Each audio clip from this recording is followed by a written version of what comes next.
Guys, സെയോസ്. അപ്പോൾ German ഇലക്ഷനൊക്കെ കഴിഞ്ഞ് പുതിയ ഗവൺമെൻറ് രൂപീകരിക്കാനുള്ള ഒരുക്കത്തിലാണ് പാർട്ടികൾ. CSU-CDU നേതൃത്വത്തിൽ ഫെഡറിക് മെർസ് പുതിയ ചാൻസലറാവും. അതേപോലെ തന്നെ ഈ വരുന്ന ഈസ്റ്ററിന് മുൻപായിട്ട് പുതിയ ഗവൺമെൻറ് രൂപീകരിക്കാമെന്നാണ് ഇവരുടെ പ്രതീക്ഷ. അപ്പോൾ ഈ ഒരു ഇലക്ഷൻ കഴിയുമ്പോൾ നോക്കിക്കാണുന്ന കാര്യം എന്താണെന്ന് വെച്ചാൽ ജർമ്മനിയിലെ ഇത്തവണത്തെ വോട്ടിംഗ് ട്രെൻഡാണ്.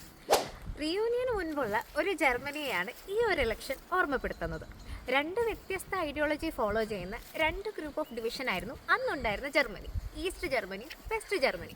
അപ്പോൾ ഇത്തവണത്തെ ഒരു വോട്ടിംഗ് രീതി എന്ന് പറയുന്നത് രണ്ട് ഡിവിഷൻ എന്ന പോലെയായിരുന്നു. ഈസ്റ്റ് ജർമ്മനിയിലെ മിക്ക സ്റ്റേറ്റുകളും AFDയെ സപ്പോർട്ട് ചെയ്തപ്പോൾ വെസ്റ്റ് ജർമ്മനിയിലെ ഭൂരിപക്ഷം സ്റ്റേറ്റുകളും CSU-CDUവിനായിരുന്നു സപ്പോർട്ട് നൽകിയിരുന്നത്. മറ്റൊരു കാര്യം എന്ന് പറയുന്നത് ഇവിടുത്തെ യങ് ജനറേഷൻ്റെ വോട്ടിംഗ് പാറ്റേൺ വളരെ ശ്രദ്ധിക്കപ്പെടുന്നു എന്നതാണ്. രണ്ട് എക്സ്ട്രീം തരത്തിലാണ് ഇത്തവണ ഇവിടുത്തെ യങ് ജനറേഷൻ വോട്ട് രേഖപ്പെടുത്തിയിട്ടുള്ളത്.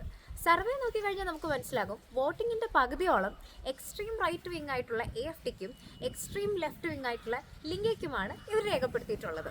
അപ്പോൾ ജർമ്മനിയിലെ മാറി വരുന്ന രാഷ്ട്രീയ സാഹചര്യത്തെ നിങ്ങൾ എങ്ങനെയാണ് നോക്കിക്കാണുന്നതെന്നും പുതിയ ഗവൺമെൻറ്റിൽ നിന്നും നിങ്ങൾ എന്തൊക്കെയാണ് പ്രതീക്ഷിക്കുന്നതെന്നും ഒന്ന് കമൻറ്റ് ബോക്സിൽ രേഖപ്പെടുത്തുക. അപ്പോൾ അടുത്ത വീഡിയോ ആയിട്ട് വീണ്ടും കാണുന്നവരെ ചൂസ്.